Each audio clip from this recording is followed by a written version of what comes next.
le conseil que le Seigneur a pour nous ce matin. Alors, ce conseil que le Seigneur a pour nous ce matin, nous allons le tirer dans le livre de Proverbes, chapitre 14. On va lire un verset, verset 104. Proverbe 14, verset 104. Et je bénis le Seigneur pour ce conseil.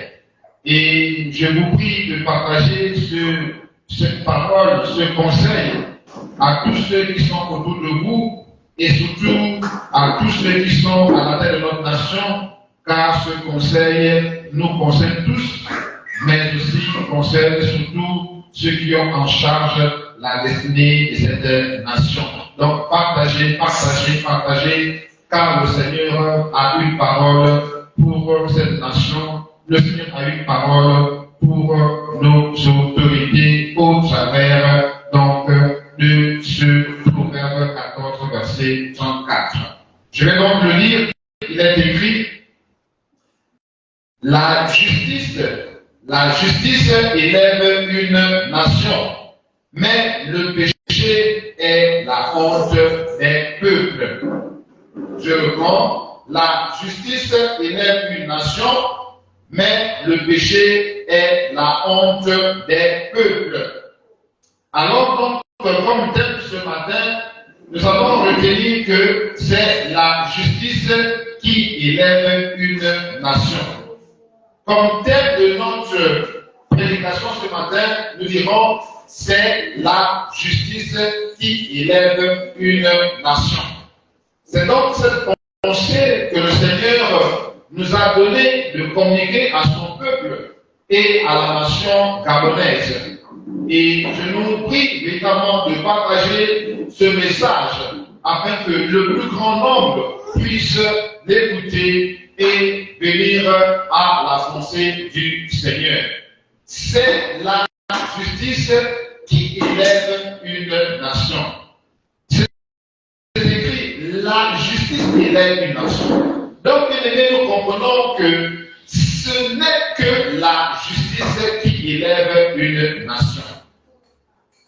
Nous comprenons que nous sommes en ce temps dans une période de transition, mais avec la ferme volonté de connaître un essor.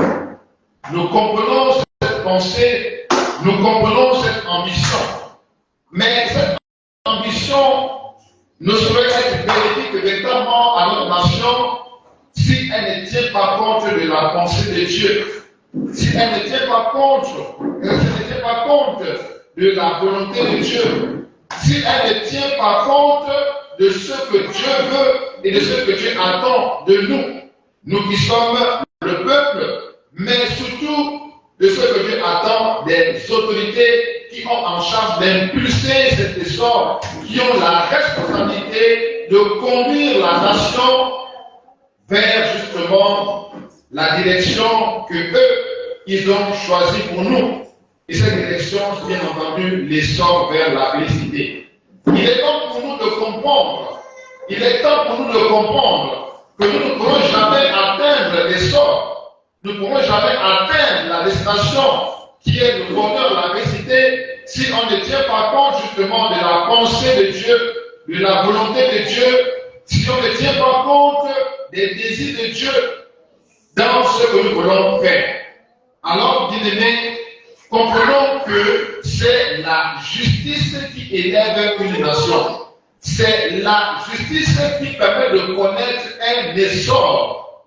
C'est la justice, bien-aimés, qui nous permet, c'est la justice qui est le véhicule vers l'essor que nous recherchons. C'est la justice. Car la justice élève une nation. Je reprends pour dire, c'est la justice qui élève une nation. Et on ne pourra jamais atteindre l'essor. On ne pourra jamais connaître évidemment l'essor vers la félicité si on ne tient pas compte de la pensée de Dieu. Si on ne tient pas compte de ce que Dieu attend de nos populations et des autorités de cette nation. Si les autorités ne tiennent pas compte de la pensée de Dieu, si les populations ne tiennent pas compte de la pensée de Dieu, Dieu, dans cet essor vers l'adversité, si on ne demande pas à Dieu comment atteindre cet essor, si on ne se rapproche pas de Dieu pour demander à Dieu, comment peut-on faire pour connaître cet essor, pour atteindre cette adversité, si on veut, par nos moyens, atteindre cet essor vers l'adversité, si nous voulons prendre ce chemin, si nous voulons emprunter le chemin de l'essor vers l'adversité sans tenir compte de la pensée de Dieu, du conseil de Dieu, des orientations de Dieu, des directives de Dieu, des instructions de Dieu, nous allons, bien aimés, passer à côté du véritable essor. Car il est écrit, c'est la justice qui élève une nation. C'est la justice qui élève une nation. Alors, bien aimés, si nous regardons dans ce texte, il y a un mot important que nous pouvons relever, sinon deux. Justice, nation, élève. Ce sont trois mots très importants. Mais revenons un petit peu, redescendons un petit peu. Même le péché est la honte des peuples. La justice élève une nation, mais le péché rabaisse une nation. En d'autres mots, c'est cela. Mais le péché est la honte des peuples. Mais le péché est la honte des peuples. C'est quoi le péché? Le péché, en réalité, c'est ce qui n'est pas conforme, c'est ce qui n'est pas convenable à la pensée de Dieu. C'est ça le péché. Péché, c'est rater le but, rater l'objectif, rater la pensée initiale. C'est ça le péché. Et nous péchons d'une manière ou d'une autre. Quand nous ratons quelque chose, quand nous ratons un but, nous avons péché. Et ici, nous sommes en train de parler du péché dans le sens spirituel aussi. Et surtout dans le sens spirituel. Car toute nation est d'abord une nation qui a deux réalités. La réalité physique et la réalité spirituelle.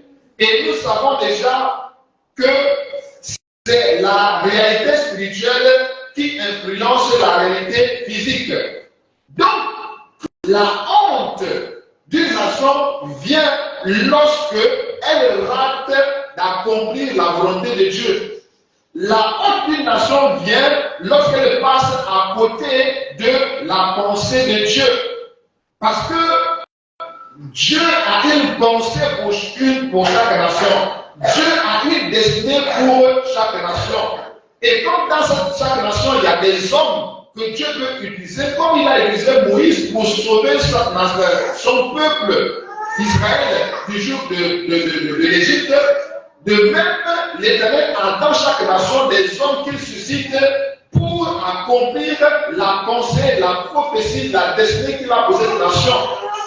Et donc, en tant qu'autorité choisie par Dieu, établie par Dieu dans une nation, nous avons les autorités que nous sommes, que ce sont des autorités spirituelles ou des autorités politiques, nous avons la responsabilité d'avoir une oreille attentive à la pensée de Dieu, à la volonté de Dieu, au désir de Dieu. Nous avons le devoir et la responsabilité de prêter attention, de prêter une oreille attentive à la pensée de Dieu pour connaître véritablement ce que lui il veut pour cette nation et comment conduire cette nation. C'est comme ça que le Seigneur travaille. En tout temps, en toute saison, en toute période, en tout âge, en tout siècle, l'Éternel a toujours travaillé avec des hommes.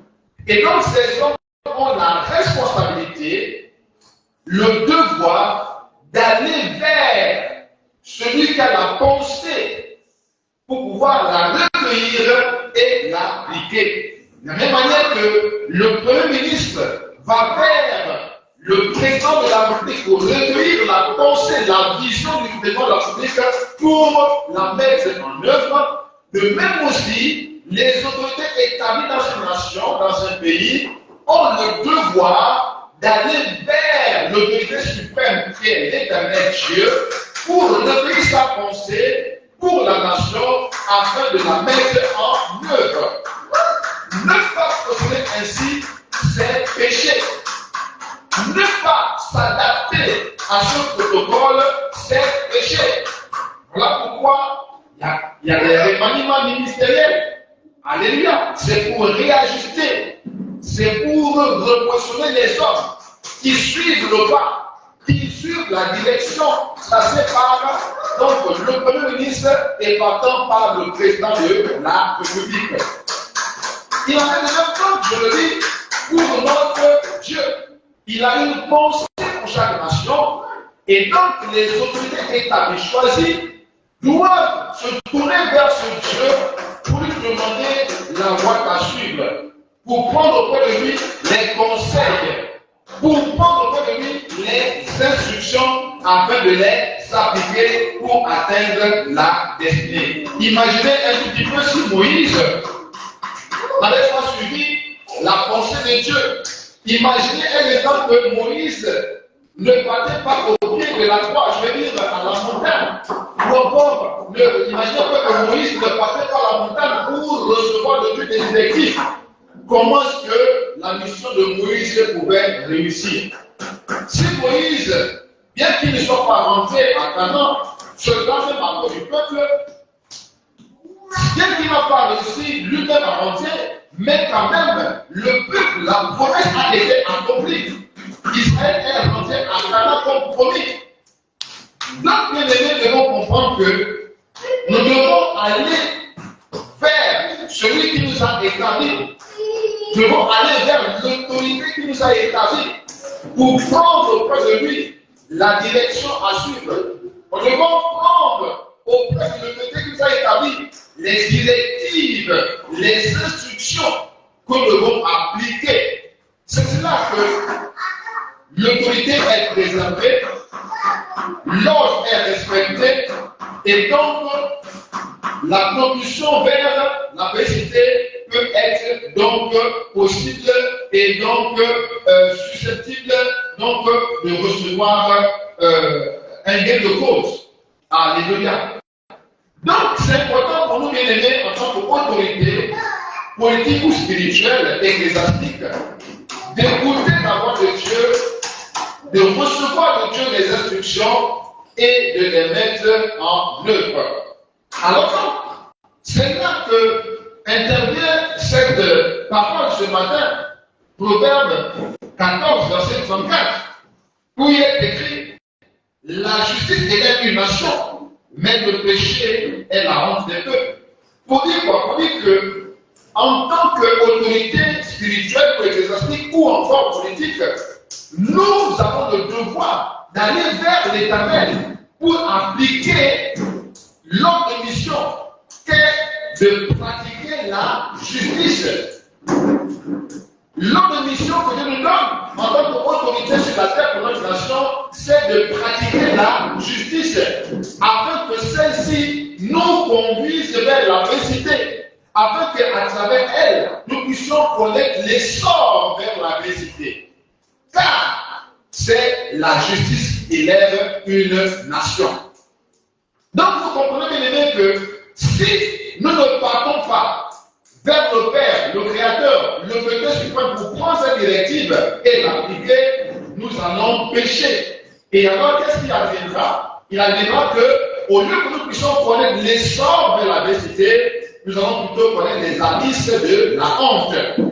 Et ce n'est pas ce mouvement-là que nous voulons connaître. Ce n'est pas ce mouvement-là que nous voulons connaître, bien aimés. Nous voulons effectivement connaître ce mouvement ascendant, celui qui nous conduit effectivement vers la félicité. Car nous ne sommes pas de la terre en réalité, mais nous sommes d'en haut. Car notre Père est céleste, il est en haut. Et la félicité, c'est l'une des caractéristiques de ceux qui sont en haut. La félicité, c'est l'une des caractéristiques de ceux qui connaissent les réalités du ciel, les réalités du Père éternel, les réalités de l'éternel Dieu. Donc, le principe ou encore la notion de félicité est une bonne notion pour qu'on puisse l'atteindre avec les moyens de Dieu. Nous puissions l'atteindre selon les principes de Dieu, selon les voies de Dieu. Car c'est lui qui, en réalité, en est donc, comment dire ça, le promulgateur. Alors, bien aimé, ce matin, nous voulons examiner petit à petit les termes qui sont très importants pour nous. Nous voulons clarifier, bien aimé, les termes, les concepts de justice, de nation et du verbe élève, afin que nous puissions comprendre ce matin ce que véritablement le Seigneur attend de nous tous en tant que nation gabonaise. Et surtout que nous qui sommes autorités établies par Dieu sur son peuple et sur cette nation, que nous puissions comprendre notre rôle, notre responsabilité, notre devoir. Alléluia. La nation, c'est en fait une autre appellation du peuple, car c'est un ensemble de personnes ayant ou encore vivant dans un même territoire. C'est un ensemble de personnes ayant une même histoire, une même culture, un même Dieu. Alléluia. Et on peut prendre pour le cas la nation d'Israël. Israël est une nation. Je préfère m'attarder sur cette nation parce que c'est elle qui vont diminuer donc ce que nous disons ce matin par rapport à cette écriture. Alléluia. Donc la nation d'Israël, par exemple, à côté des autres nations, par exemple, les nations comme les Cananéens, les Hétiens, les Hébiens, les Jébusiens, alléluia, pour rester d'abord dans le contexte biblique.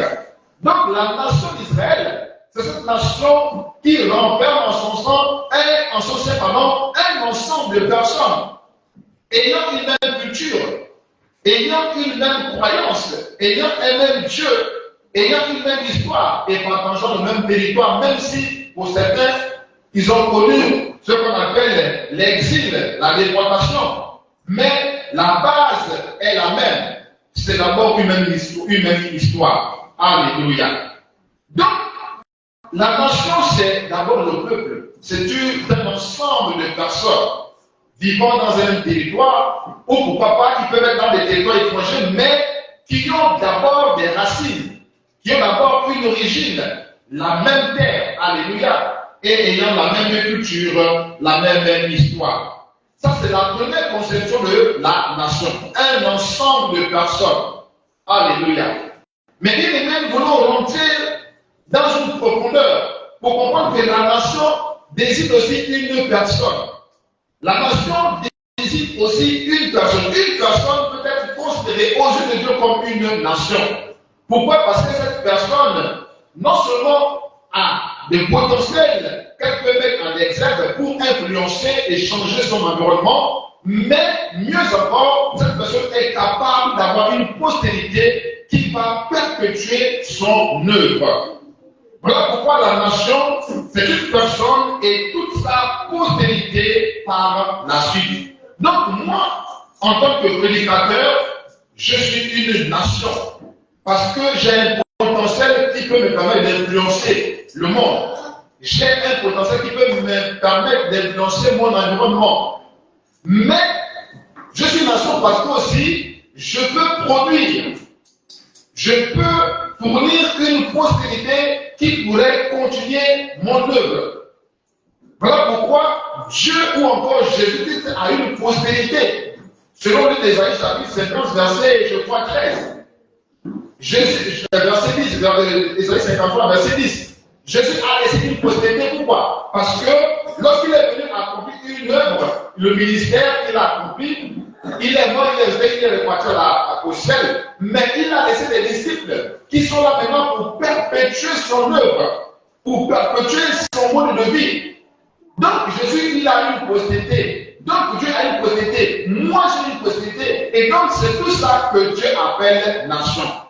Et pour comprendre encore mieux la notion de nation en tant qu'individu, ou mieux pour comprendre la notion d'individu en tant que nation, on peut rapidement lire le livre de Genèse. Genèse chapitre 25, on va lire à partir du verset 21. Il est écrit: Isaac implora l'Éternel pour sa femme, car elle était stérile, et l'Éternel l'exauça. Rebecca, sa femme, devint enceinte. Les enfants se heurtaient dans son sein, et elle dit: Si S'il en est ainsi, pourquoi suis-je enceinte? Est à la consulter l'Éternel. Et l'Éternel lui dit, deux nations, vous voyez, deux nations sont dans ton ventre, et deux peuples se sépareront au sortir de tes entrailles. Un de ces peuples sera plus fort que l'autre, et le plus grand sera assujetti au plus petit. Donc nous comprenons que une personne aux yeux de Dieu est appelée nation. Une personne aux yeux de Dieu est considérée comme nation, comme peuple. Donc moi, en tant que personne, je suis une nation aux yeux de Dieu. Je suis tout un peuple aux yeux de Dieu. Pourquoi? Parce que j'ai une progéniture en moi. J'ai une progéniture en suspens en moi que je peux mettre, bien aimé, que je peux donner jour, à qui je peux donner jour. Parce que j'ai en moi ce potentiel-là, cette faculté de me reproduire. Donc la nation, c'est une personne qui a la faculté de se reproduire. Et nous connaissons bien aimé que les enfants qui sont nés, c'est donc Jacob et Ésaü.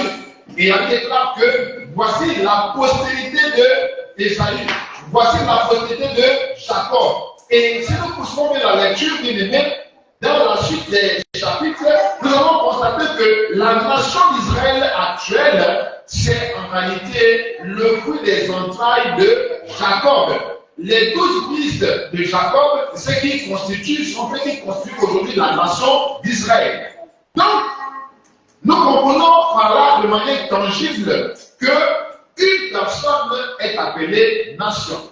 Le fils que tu as là, la vie que tu as là, ton enfant, aux yeux de Dieu, est une nation. Parce que cet enfant a la capacité, le potentiel de se reproduire, alléluia, et de se multiplier. C'est ça, bien aimé, que Dieu voit comme nation. Donc, toi et moi, nous sommes des nations. Des nations réunies sur un même territoire qui font maintenant une nation unique. Mais avant qu'elles soient une nation unique, nous sommes d'abord de manière individuelle des nations. Et comme nous sommes sur un même territoire et que nous avons une même histoire, alors nous nous regroupons pour former maintenant une nation unique. Une nation unique. Mais dans cette nation unique, il y a des nations individuelles. Il y a des peuples individuels. Voilà pourquoi, bien aimé, dans certaines nations, dans certains pays, il y a des ethnies. Mais en réalité, la multiplicité de cette ethnie n'est pas un obstacle. Au moins, ce qui fait la force de ce peuple, de cette nation, parce que chaque ethnie, chaque peuple apporte quelque chose et met cela ensemble avec ce que doit apporte et ça fait une nation forte. Donc, nous avons compris que la nation, c'est une personne. Une personne, aux yeux de l'Éternel, est comprise comme une nation. Et on vient de le voir dans le texte que nous venons de lire. Et on peut le voir même dans le livre de Genèse, toujours, au chapitre 10, verset 32. On peut rapidement regarder, jeter un coup d'œil, pour confirmer ce que nous disons, car ce que nous disons ne vient pas de nous, mais vient de l'Éternel lui-même. Verset, donc, quand il est écrit, telles sont les familles des fils de Noé, selon leur génération, selon leur nation. Et c'est d'eux que sont sorties les nations qui sont répandues sur la terre après le déluge. Si nous partons encore Genèse 17, verset 4, vous voyez, l'Éternel appelle une personne aussi nation. Genèse 17, verset 4 à 6, nous disons ceci. Voici mon alliance que je fais avec toi. Tu deviendras père d'une multitude de nations. On ne t'appellera plus Abraham, mais ton nom sera Abraham. Car je te rends père d'une multitude de nations. Vous voyez? Donc ici, la nation, c'est d'abord une personne capable de se multiplier. Voilà, bien aimé. Pour comprendre à partir de là, bien aimé, que les actes que nous posons ont une influence d'abord sur nous-mêmes, ont une conséquence ou des conséquences sur nous-mêmes, mais surtout sur notre descendance. Donc, si nous posons des actes disant que, après moi, en tout cas, moi, je m'en vais, je meurs, et puis, tes actes te poursuivront. Non seulement te poursuivront au-delà, dans l'au-delà, mais tes actes te poursuivront au travers de tes enfants. Donc, c'est une interpellation pour nous qui sommes établis dans cette nation de poser des actes qui seront bénéfiques d'abord pour nous qui sommes en vie, mais surtout bénéfiques pour notre progéniture, pour notre descendance. Parce que ta descendance, c'est une nation. En fait, c'est toi qui te perpétues au travers d'eux. Ta descendance est ta continuité, c'est ta continuation sur la terre. Donc, si tu prends des actes, disant que après toi, tu ne rends plus avant de compte, non. Tu d'abord rendras compte que tu seras devant l'Éternel, mais ta progéniture rendra compte. C'est cela le principe qu'on doit comprendre. Pourquoi? Parce que toi, en tant que nation, tu n'as pas cherché la justice pour élever, pour t'élever d'abord toi-même et pour élever les frères, l'ensemble de ceux qui sont avec toi. Voilà pourquoi, bien aimés, nous comprenons que c'est la justice qui élève une nation. Donc, la justice peut élever un homme, tout comme la justice peut élever une nation entière, un ensemble d'individus. Donc, nous comprenons qu'en tant que nation individuelle, j'ai le devoir de poser des actes qui vont faire en sorte que je sois élevé, que je sois considéré, parce que nous allons le voir tout à l'heure. Nous avons ce devoir-là, c'est là que nous devons déjà commencer à comprendre la profondeur de ce message ce matin. Donc, nous ne pouvons pas poser des actes comme si nous étions isolés. Non. Même si nous croyons être isolés, même si nous pensons poser des actes isolés, mais en réalité, ces actes ne sont pas isolés. Non. Il y a un décloisonnement bien-aimé qui s'opère selon Dieu. Pourquoi? Parce que moi, en tant qu'individu, je suis une nation, non pas déjà seul, mais parce que j'ai une progéniture, j'ai une descendance qui viendra après moi. Maintenant, si on décide de ne pas avoir une descendance et qu'on agit de manière simple, singulière, individuelle, nous rendons compte individuellement. Il n'y a pas de possibilité de s'échapper. Même si tu n'as pas de descendance, c'est que tu te dis, je n'ai pas de descendance, donc je peux faire ce que je veux. Même malgré tout, tu rendras compte toi-même. Tu rendras compte des actes que tu poses. Mais nous qui avons déjà la descendance, nous avons donc le devoir de poser des actes. Pourquoi? Parce que nous allons rendre compte, non seulement nous-mêmes, mais aussi notre descendance. C'est clair comme principe. Donc, cela nous invite à analyser les actes que nous posons, à réfléchir avant de poser des actes, à ne pas poser des actes égoïstes. Parce que quelle que soit la nature, nous allons toujours, bien sûr, payer le prix. Nous allons toujours, d'une manière ou d'une autre, rendre compte. D'abord, individuellement, personnellement, mais aussi, notre descendance se rendra compte. Donc, soyons intelligents pour comprendre que, en tant que nation individuelle, nous sommes d'abord dans une nation collective. Et donc, les actes que nous posons ont des conséquences sur nous-mêmes, mais aussi et surtout sur notre descendance, sur notre postérité. Soyons intelligents à ce niveau pour comprendre que nos actes ont des conséquences. Alors, nous voyons là, nous avons vu là donc la notion de nation. Maintenant, regardons le verbe élever. Alors, élever veut dire mettre en haut. C'est faire monter. C'est dresser vers là-haut. C'est faire connaître un essor. Faire connaître un essor. Alléluia. Et je disais au départ que nous sommes dans cette dynamique où nos autorités veulent nous faire connaître un essor vers la félicité. Donc, nos autorités veulent nous élever vers la félicité. Ce sont des synonymes à comprendre ici.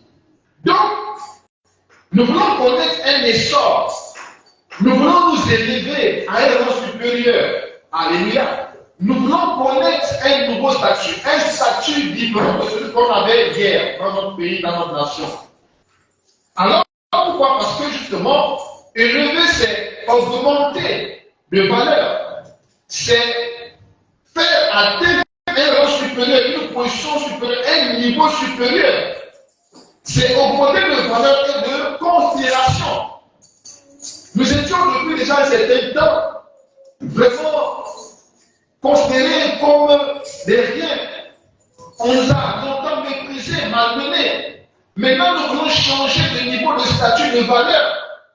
Nous voulons retrouver cette valeur que nous avions au commencement, où nous étions un pays, une nation considérée par notre nation, par notre peuple. Nous voulons retrouver ce statut, sinon encore même aller au-delà. Nous voulons véritablement connaître l'essor. La félicité n'est pas seulement matérielle, bien aimé. La félicité est aussi mentale, psychologique, morale, intellectuelle, culturelle. Bref, elle est à tous les niveaux, à toutes les dimensions. Et donc nous voulons connaître cette félicité-là. Nous voulons augmenter de valeur. Nous voulons augmenter de considération. En fait, nous voulons atteindre un rang, une position, un niveau supérieur à celui que nous avons actuellement ou jadis. Alors, bien aimés, nous voulons finalement en somme comprendre que élever, c'est en fait de porter à un rang supérieur, moralement, spirituellement, intellectuellement, psychologiquement et même physiquement. Physiquement, pour le cas de notre nation, c'est peut-être sur le plan économique, sur le plan politique, sur le plan social. Notre nation a besoin de connaître cette essor-là, physique, mais surtout, nous avons à connaître, nous devons connaître l'essor sur le plan moral, sur le plan spirituel, sinon je veux bien dire sur le plan moral, la moralité, alléluia. Nous devons connaître une nouvelle moralité, nous devons changer de mentalité, nous devons changer de moralité. Nous étions hier dans la cupidité, dans le mensonge, dans des crimes, dans des pratiques obsolètes, des pratiques barbares, des pratiques lucifériennes. Alors nous voulons maintenant connaître une nouvelle mentalité, une nouvelle moralité.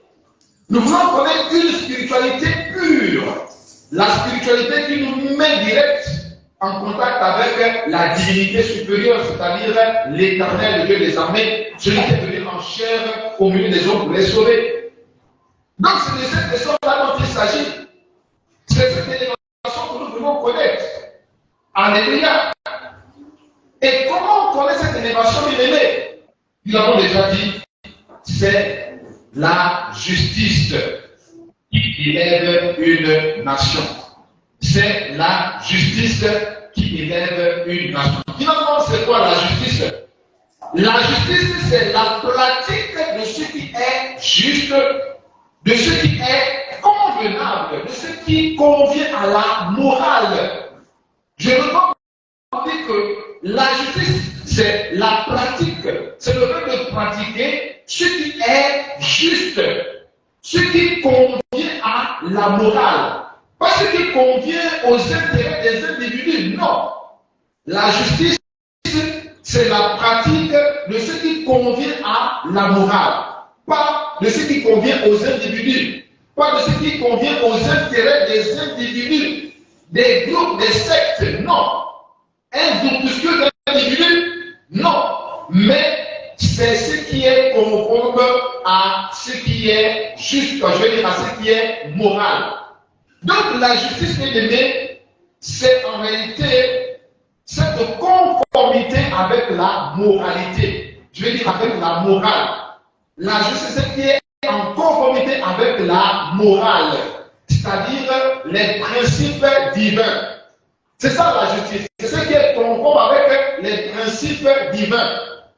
Parce que si on cherche à se conformer aux intérêts des individus, nous allons être déçus. Car les individus sont corrompus. Les individus peuvent être corrompus. Alléluia. Les individus sont égoïstes et peuvent devenir égoïstes.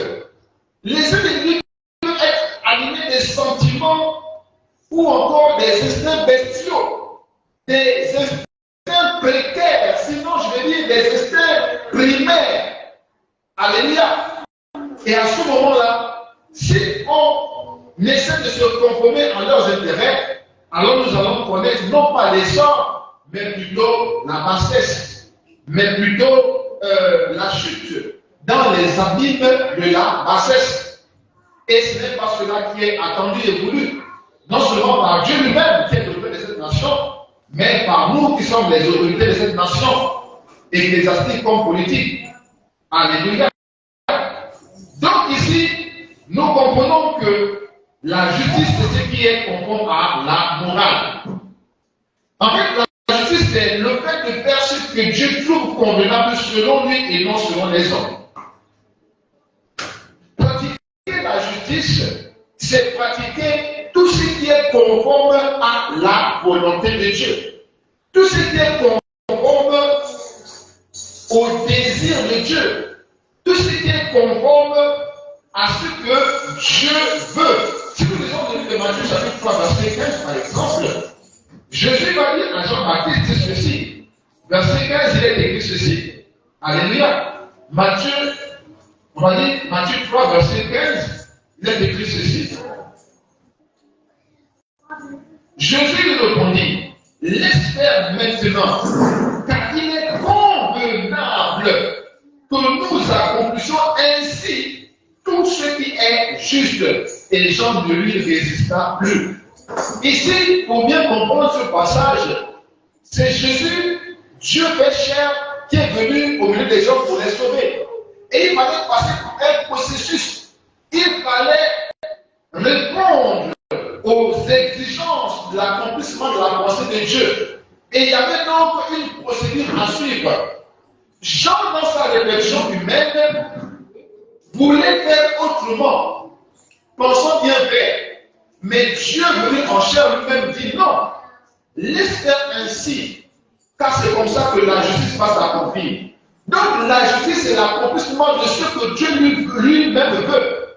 La justice c'est le fait de faire les choses comme Dieu lui-même veut, pas comme nous pensons, pas comme nous voulons, nous les humains, non, mais comme Dieu lui-même veut. C'est ainsi que Dieu voit toutes choses justes. Il est juste, bien aimé, que notre vie revient à Dieu. Pourquoi? Parce que c'est Dieu qui nous a créés. Donc c'est juste que notre vie lui soit restituée, rétrocédée. Parce qu'en réalité, nous ne nous appartenons pas. C'est vrai, nous avons cette liberté, mais cette liberté doit être comprise dans le sens où nous décidons maintenant volontairement de revenir à notre Dieu pour le servir. C'est ça qui est juste, bien aimé.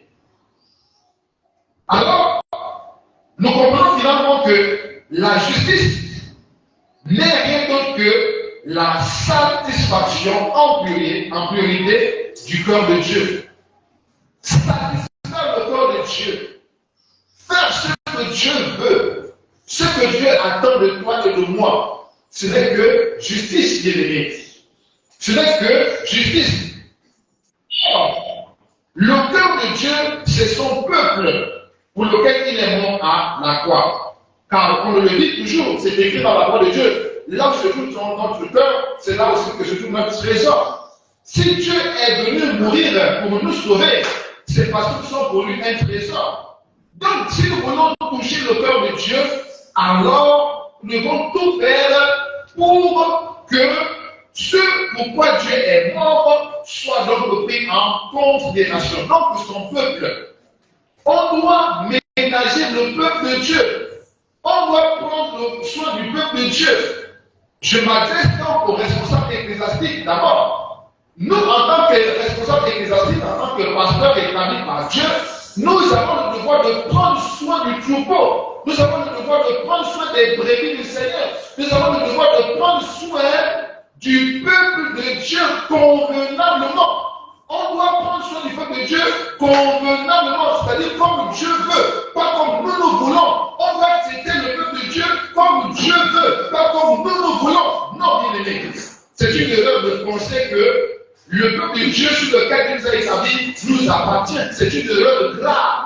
Le peuple de Dieu, on appelle le peuple de Dieu. Donc ce n'est pas notre peuple à nous qui sommes des bergers, c'est le peuple de Dieu. Et nous avons le devoir, la responsabilité de prendre soin de lui de manière convenable, c'est-à-dire comme Dieu veut.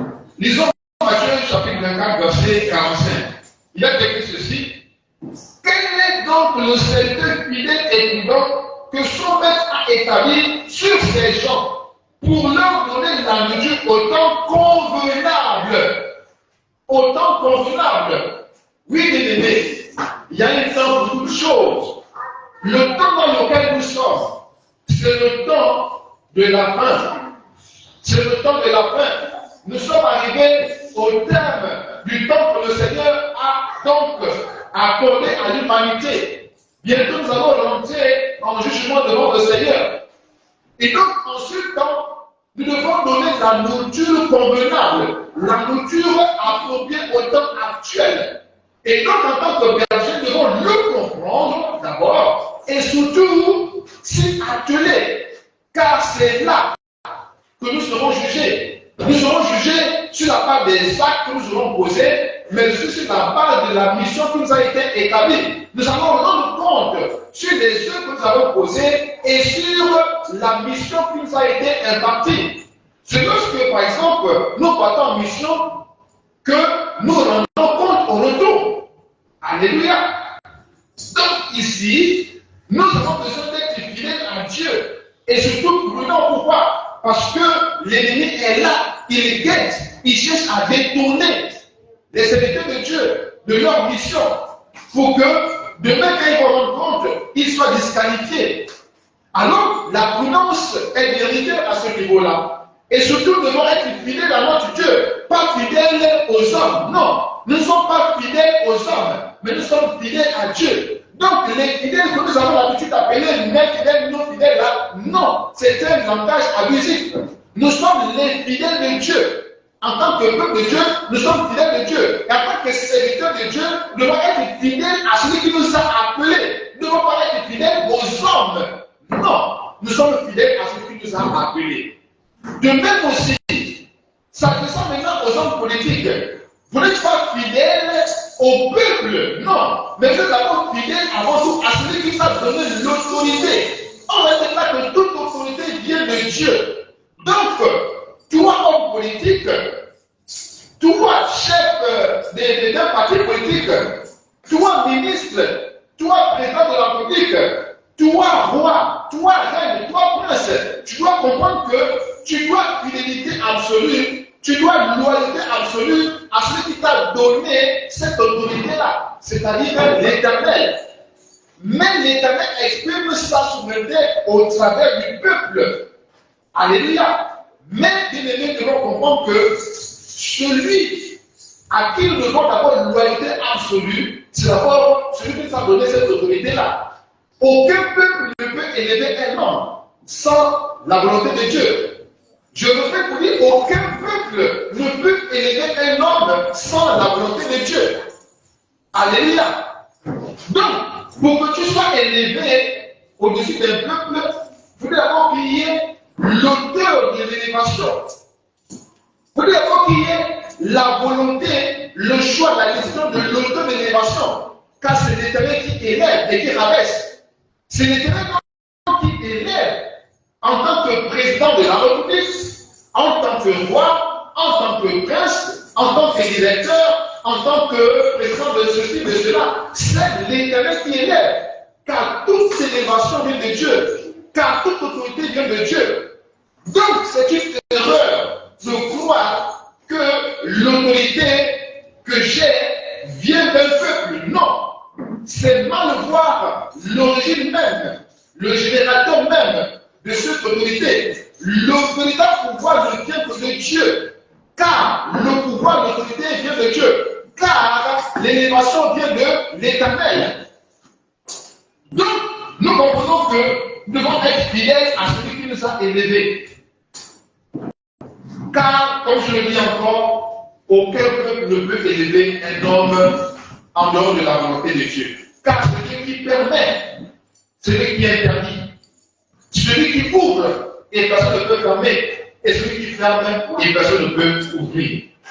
Donc, l'élévation vient de l'Éternel. L'autorité vient de l'Éternel. Le pouvoir vient de l'Éternel. Alors, soyons intelligents pour le reconnaître et pour être fidèles à celui justement qui élève. Et surtout, soyons prudents pour ne pas être désaxés, pour ne pas être désorientés, pour ne pas être détournés de notre voie, la voie que l'Éternel nous a donnée. On doit être prudent, parce que nous sommes tentés de vouloir satisfaire les désirata de ceux qui nous environnent, de ceux qui nous entourent. C'est une erreur de chercher à satisfaire les désirs de ceux qui nous entourent. Bien aimé, c'est une erreur grave. On doit plutôt chercher à satisfaire les désirs de celui qui nous a élevés, les désirs de celui qui nous a établis sur ce peuple-là. Ce n'est que justice, bien-aimé. C'est cela la justice, bien-aimé. C'est cela rendre justice à qui le droit. Alors, bien-aimé, nous devons donc comprendre que nous avons ce devoir, en tant qu'autorité, d'être fidèles à celui qui nous a donné l'autorité. Car l'autorité que nous possédons, en tant que responsable ecclésiastique, en tant que responsable politique, l'autorité que nous avons vient de l'Éternel. Donc c'est à lui que nous devons fidélité, c'est à lui que nous devons loyauté. Pas à un groupe d'individus qui nous entourent, non. C'est Dieu qui a touché ce groupe d'individus qui nous entourent là, en notre faveur. Car il est écrit, lorsque l'Éternel approuve les voies des hommes, il dispose même ses ennemis. Il faut que nous comprenions cela, bien aimés, pour ne pas s'attacher aux mauvaises personnes, pour s'attacher plutôt à la bonne personne, c'est-à-dire celui qui est capable d'élever, celui qui est capable de rabaisser. Il est capable de tourner le cœur des personnes qui t'entourent contre toi. Tout comme il est aussi capable de garder le cœur de ceux qui t'environnent attachés à toi pour te soutenir, pour t'accompagner. Mais à quelle condition? À condition que tu puisses pratiquer la justice. À condition que tu puisses pratiquer la justice. Ce qui nous amène ce matin à chercher à savoir pourquoi donc rechercher en priorité la justice. Oui, bien aimé. Jérémie 23, verset 3, verset 15. Jérémie 23, verset 5 aussi. Non, Jérémie 22, verset 3, verset 15. Jérémie 23, verset 5, ou encore Psaume 99, verset 4, nous dit que nous devons rechercher la justice. Nous devons rechercher la justice. On va lire rapidement ce texte. Nous devons rechercher la justice. Alléluia. Gloire à Jésus. Jérémie chapitre 22, verset 5, verset 3 d'abord. Alléluia. Il est écrit ceci. Jérémie 22, verset 3, il est écrit ceci. Ainsi par l'Éternel, pratiquez la justice et l'équité. Délivrez l'opprimé des mains de l'oppresseur. Ne maltraitez pas l'étranger, l'orphelin et l'aveugle. N'usez pas de violence et ne répandez point de sang innocent dans ce lieu. Au verset 15, il est écrit ceci. Est-ce que tu règnes parce que tu as de la passion pour ce sexe? Ton père ne mangeait-il pas, ne buvait-il pas, mais il pratiquait la justice et l'équité, et il fut heureux. Donc ici, au travers de ces deux textes-là, on voit déjà pourquoi on doit rechercher la justice. Car c'est un ordre de l'Éternel. C'est le vœu de l'Éternel. C'est ce que Dieu veut, que nous puissions pratiquer la justice, que nous puissions marcher selon la justice. Nous avons le devoir de rechercher la justice. Gloire à Jésus. Alléluia. Gloire à Jésus. Alors, rappelons-nous de ceci. Une nation, un trône, un pouvoir, une autorité ne peut tenir sans la justice. Une nation, un trône, une royauté, un pouvoir qui est fondé sur la justice demeurera toujours inébranlable. Je reprends pour dire autrement que c'est la justice qui fonde le pouvoir d'une nation. C'est la justice qui donne à un pouvoir la légitimité et la force de demeurer dans le temps. Car une nation, un trône, une royauté, un pouvoir fondé sur la justice ne pourra jamais être ébranlé. Ne pourra jamais être ébranlé. Disons Psaume chapitre 85. Psaume 85. Il est écrit ceci. Psaume 85. Il est écrit ceci. Au verset 11. Il est écrit ceci. La bonté et la fidélité se rencontrent. La bonté et la fidélité se rencontrent. La justice, écoutez bien, la justice et la paix s'embrassent. Pour dire quoi? Pour dire que lorsque ton trône, lorsque ton pouvoir, ta royauté, lorsque ton autorité est fondée sur la justice, tu ne seras pas ébranlé. Tu seras dans la paix. Tu auras la paix. Alléluia. Tu auras la paix. Bien-aimé, tu vas comprendre que si ton trône, ton pouvoir, ton autorité, ton régime, ton gouvernement est fondé sur la justice, tu auras la paix. Tu vas régner en paix. Tu vas exercer ton pouvoir, ton mandat en paix. Pourquoi? Parce que la justice et la paix s'embrassent. Autrement dit, quand tu as la justice avec le pouvoir, forcément la paix sera là. Forcément, là, tu auras la paix. Pourquoi? Parce que les deux là s'embrassent. Autrement dit, il n'y a pas de paix sans justice. Regardez dans l'histoire, bien aimés, il n'y a pas de paix sans justice. Tout peuple, toute nation, toute autorité, tout pouvoir qui se fonde sur la justice aura toujours la paix. Oui, bien aimé, on aura toujours la paix. Pourquoi? Parce que l'auteur de la justice et le juste juge sera avec toi. Celui qui va combattre pour toi. Celui qui va disposer même des ennemis en ta faveur. Pourquoi? Parce qu'il a toutes tes voies. Mais pourquoi il a toutes tes voies? Il a toutes tes voies à cause de la justice que tu pratiques. Donc, toutes les fois que tu pratiqueras la justice, le Dieu de justice, le Dieu qui est juste sera avec toi et celui qui combattra pour toi, celui qui combattra tes ennemis, celui qui mettra en déroute tes ennemis. Ceux qui se lèveront en complot contre toi seront confondus. Pourquoi? Parce que tu pratiques la justice. Voilà le secret. Voilà le secret, bien-aimé, qui affermit ton trône. Voilà ce qui affermit ton trône. Voilà ce qui affermira ton pouvoir. La justice. Mon frère, homme politique, voilà ce qui va affermir ton pouvoir. La justice. Alléluia. Comprenons maintenant pourquoi le règne de Dieu est éternel. Alléluia. La Bible dit que le règne de Dieu est éternel. Mais pourquoi, bien aimé? Alléluia. Le secret est là. Pourquoi aussi les plus grands empires ont connu le déclin et ensuite la disparition? C'est parce qu'il manquait un fondement, bien aimé. Il y avait un fondement qui manquait. Lisons Psaume 97, verset 2. Il a écrit ceci. Les nuages et l'obscurité l'environ. La justice et l'équité sont la base de son trône. La justice et l'équité sont la base de son trône, bien aimé.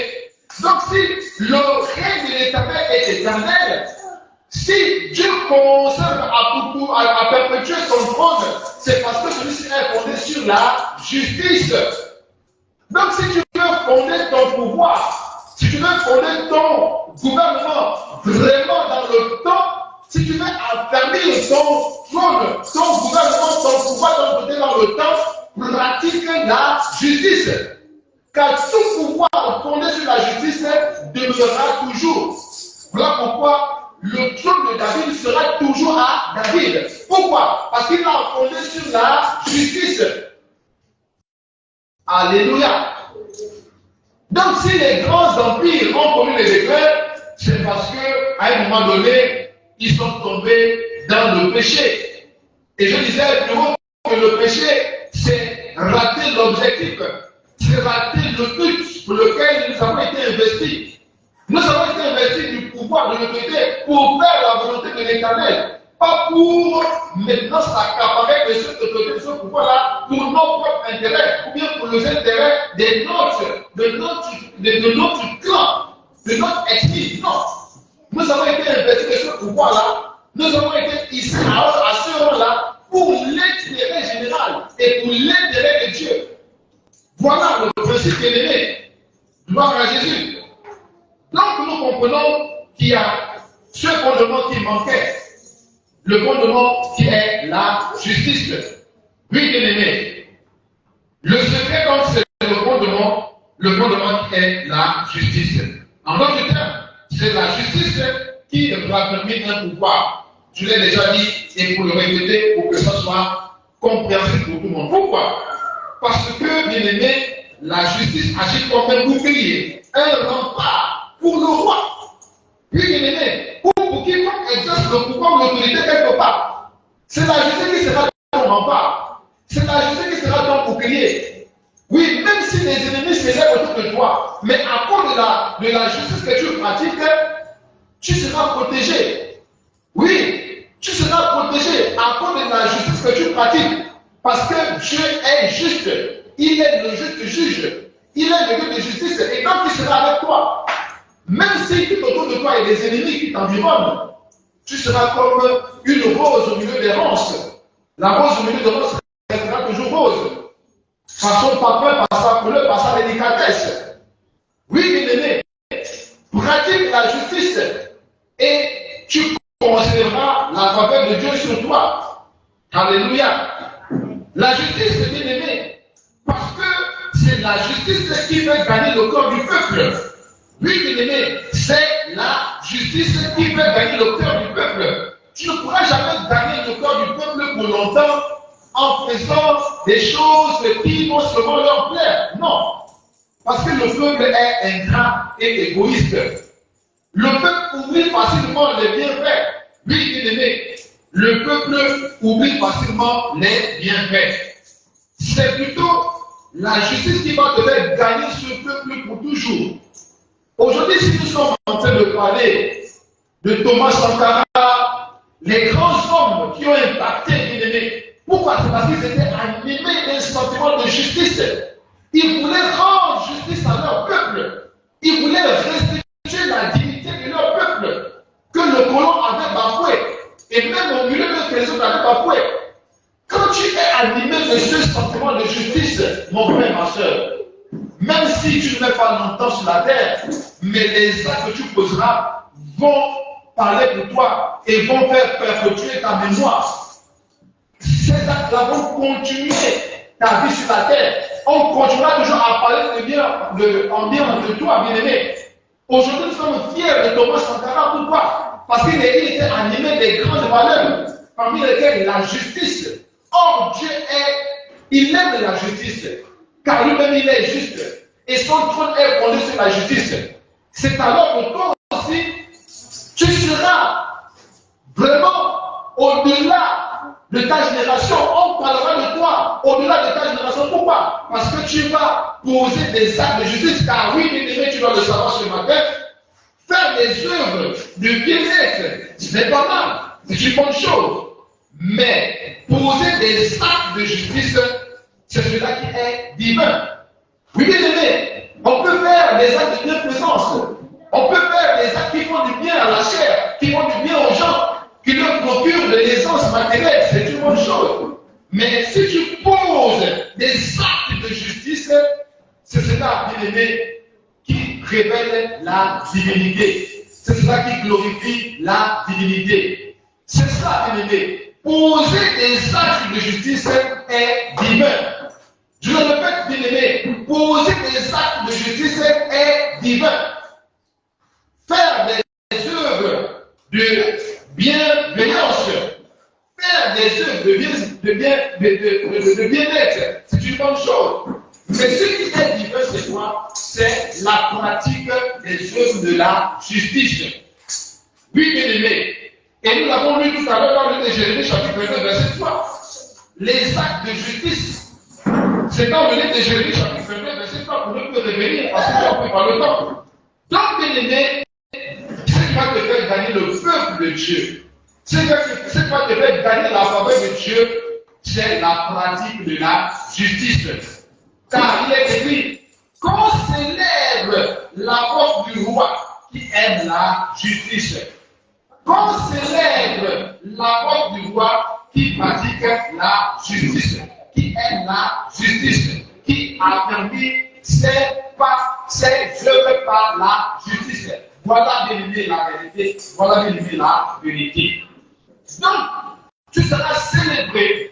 Tu seras célébré parce que tu vas pratiquer les œuvres de la justice. C'est tout ce que tu vas pratiquer. Quand tu vas poser les actes de justice, que tu vas gagner le cœur du peuple. Le cœur du peuple est facile à gagner. Pratique simplement la justice. Pose des actes de justice. Quand nous nous référons à la nation gabonaise, pourquoi est-ce qu'il y avait une effervescence populaire, pardonnez-moi. Pourquoi est-ce que notre peuple était vraiment dans l'effervescence? C'est parce qu'il y avait un acte qui a été posé, un acte de justice qui a été posé. Oui, c'est dans cette continuité que nous devons aller. On doit persévérer dans les actes de justice pour conserver le cœur du peuple avec soi. Ce n'est pas par la pratique de la corruption, non. Ce n'est pas dans la pratique des actes de favoritisme, non, bien aimé. Ce n'est pas en commettant des actes injustes, non, bien aimé. Ce n'est pas en favorisant ceci ou cela, tel ou tel, que nous allons gagner le corps du peuple, non. On va peut-être gagner une partie du peuple, mais pas tout le peuple. Si nous voulons gagner tout le peuple, pratiquons les œuvres de la justice. Posons des actes de justice. Pourquoi? Car on célébrera la force du roi qui aime la justice. On te célébrera, bien-aimé, si tu pratiques les œuvres de la justice. Oui, c'est cela, bien-aimé. C'est cela, bien-aimé. En effet, lorsque nous regardons bien, au chapitre 97 de Psaume, au verset 2, il y a écrit ceci, on va me rappeler. L'indigence et l'obscurité l'environnent. La justice et l'équité sont la base de son trône. En effet, comme je disais, le règne et le gouvernement de Dieu ont comme fondation la justice. Donc, si tu veux avoir un règne qui va durer dans le temps et qui va durer dans le bon sens, alors il faut pratiquer la justice. Psaume 97, verset 2. Psaume 89, verset 15, Psaume 48, verset 11, Hébreux chapitre 1, verset 8, nous l'atteste, bien aimé. Le règne de Dieu est fondé sur la justice. Donc, si tu veux régner, alors fonde ton règne sur la justice. Fonde ton règne, fonde ton gouvernement sur la justice. Fonde ton pouvoir sur la justice. Fonde ton autorité sur la justice. Et tu régneras en paix, tu régneras paisiblement, parce que le corps de ton peuple sera entre tes mains. Voilà le secret, bien-aimé. Le secret pour avoir le corps du peuple, ce n'est que la pratique de la justice. Pourquoi? Parce que Dieu a son cœur dans son peuple. Et comme tu pratiques la justice, tu vas donc gagner et le corps de Dieu et le cœur du peuple, et alors tu auras avec toi l'avantage donc du plus grand nombre, car Dieu représente la majorité. Oui, Dieu c'est la majorité devant le peuple. Dieu c'est la majorité devant tous les hommes de la terre. Alors tu auras avec toi la majorité, et c'est alors que tu régneras, tu gouverneras avec succès, parce que tu as avec toi la majorité, tu as avec toi le peuple, tu as avec toi l'Éternel. L'Éternel s'appelle le Seigneur de justice. Pourquoi? Parce que son trône est fondé sur la justice. Et donc nous comprenons par là que c'est la justice qui préside et imprègne toutes les œuvres de l'Éternel. C'est pour cela qu'on l'appelle le soleil de justice. C'est parce que tout ce que Dieu fait est empreint de justice. C'est la justice qui éclaire toute œuvre que l'Éternel a accomplie. Alléluia. Alors, pour terminer, bien aimé, nous allons maintenant rechercher l'acte suprême, l'acte de justice suprême. Et on peut le voir dans le Genèse chapitre 15, verset 6. Genèse 15, verset 6. Il est écrit ceci. Je vais Après ces événements, la parole de l'Éternel fut adressée à Abraham. Dans une vision, il dit, Abraham, ne crains point, je suis ton bouclier, et ta récompense sera très grande. Abraham répondit, Seigneur éternel, que me donneras-tu? Je m'en vais sans enfant, et l'héritier de ma maison c'est Eliezer de Damas. Et Abraham dit, voici, tu ne m'as pas donné de postérité, et celui qui est né dans ma maison sera mon héritier.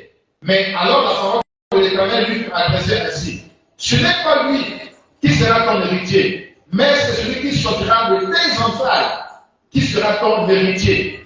Et après l'avoir conduit dehors, il dit, regarde vers le ciel et compte les étoiles si tu peux les compter. Et il lui dit, telle sera ta postérité. Verset 6 qui nous intéresse, Abraham eut confiance en l'Éternel. Abraham eut confiance en l'Éternel, qui le lui imputa à justice. Donc, nous comprenons que l'acte de justice suprême, c'est quoi? C'est croire et se confier en l'Éternel seul. L'acte de justice que Dieu attend de tout homme, c'est quoi? C'est de croire en lui et de se confier entièrement à lui. Voilà l'acte suprême. Voilà l'acte de justice que Dieu attend de tout homme. C'est que tout homme croit en lui et se confie en lui seul, lui qui est l'Éternel. Abraham l'a fait et cela lui a été imputé à justice. Autrement dit, c'est lorsque Abraham a cru en l'Éternel, c'est lorsqu'il s'est confié en l'Éternel entièrement, il a cru en cette promesse que cela lui a été imputé comme acte de justice.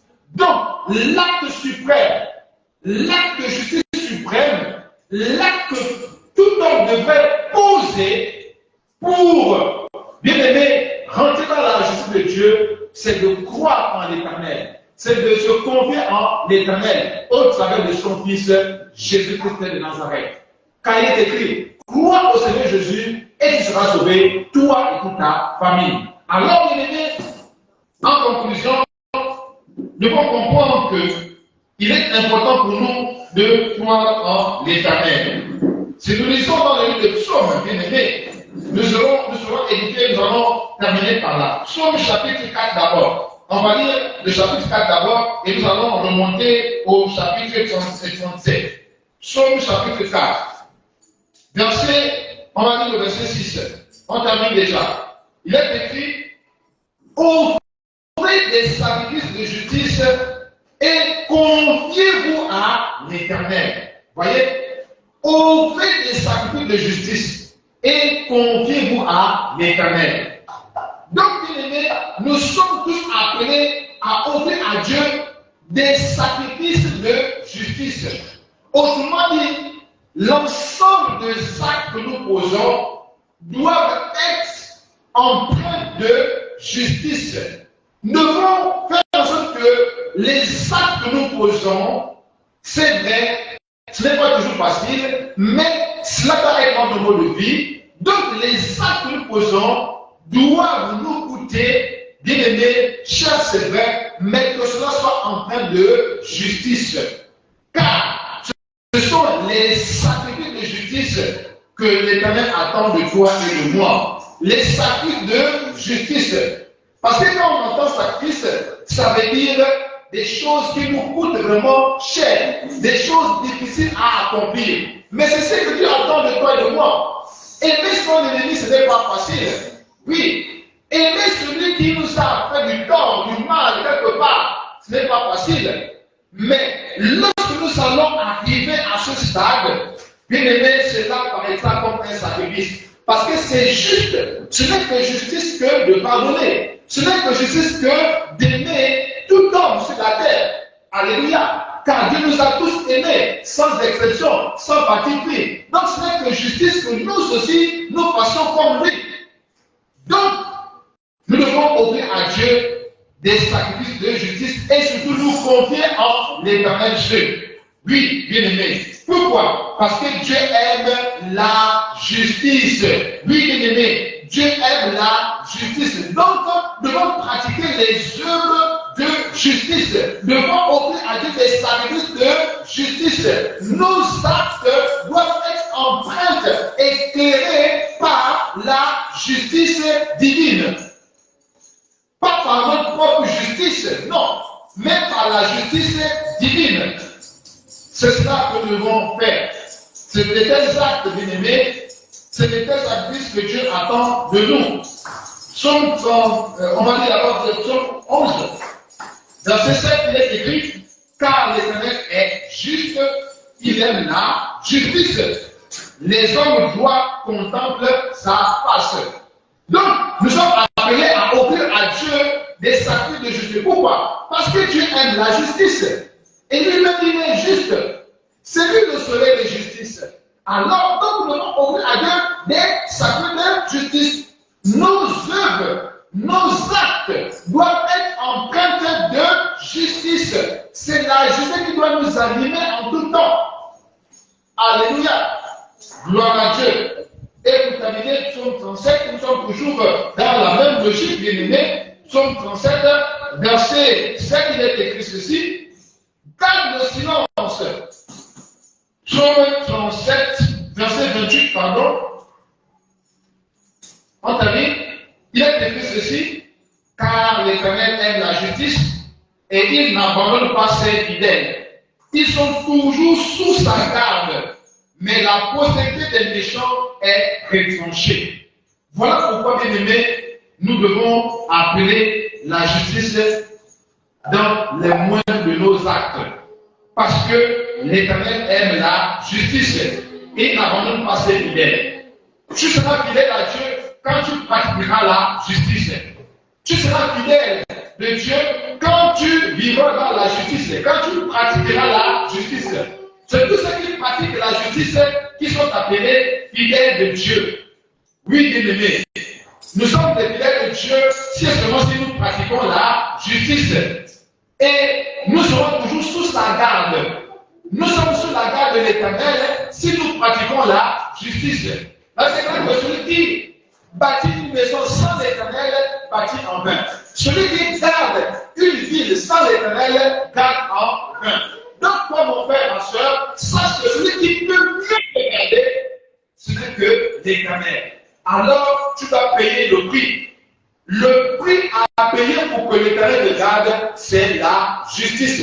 De la même manière que sur le plan humain, nous avons des garde-corps. Nous avons des garde-corps, n'est-ce pas? Nous avons des garde-corps et ils sont payés pour cela. Ils sont payés pour nous garder.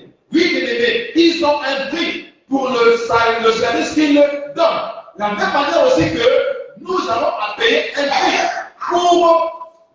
pour le fait que Dieu nous garde.